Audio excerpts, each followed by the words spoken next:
শহীদুল ইসলাম খোকন, হ্যাঁ, উনি তো এটা বানাই দিছিল।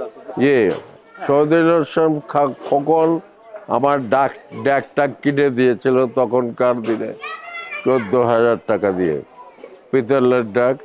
এইটাকে সংরক্ষণ করার লোক আমার বন্ধু মানুষ, প্রেরণের প্রেরণের মানুষ এবং চলচ্চিত্রের সব মানুষের প্রেম পড়া নেতা ছিল এবং পরিচালক ছিল। এই জন্য আমি এটার সংরক্ষণ করছি এবং ভালোভাবে রাখছি, ইজ্জতের সহকারে রাখছি এটা। আচ্ছা ভাই, এইটাতে আমার একটা মজা লাগছে যে 15,000 টাকা লাগছে পাতিলটা বানাইতে।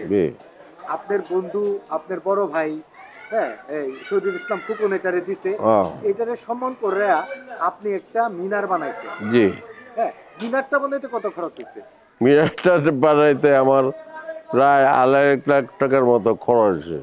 মানে 2.5 লাখ, মানে 15,000 টাকা দামের একটা পাতিল রে রাখতে গিয়া সম্মান দিতে গিয়ে আপনি 2.5 লাখ টাকা দিয়ে মিনার বানাইছেন। বলছি এবং খাজাকার নাচে সম্মান দিতে গিয়া, খাজাকে সম্মান, আচ্ছা, এটা খাজা বাবার সম্মানে আসলে। হ্যাঁ, ওইটার ওনার সম্মানতে এটা আমি তৈরি করছি এবং এটা তো করতে আমার ব্যাগ পড়তে হয়েছে, ডিজাইন নকশা সব আমার, আমি নিজে এটা ডিজাইন করছি, নকশা করছি এবং নির্মাণের সময় আমি বসে বসে হাতে হাতে দেখায় দেখায় দেখায় তারপরে এটা নির্মাণ করছি।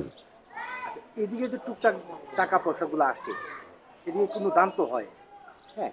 এগুলি দেখে মানুষ বলে, আমি যদি থাকি কাছে তখন আমি মানুষকে বলি আপনারা এক কাম করেন, এখানে না দিয়ে আপনারা মসজিদের বাক্স আছে, আল্লাহর দেবে দেন, মসজিদের বাক্স দেন।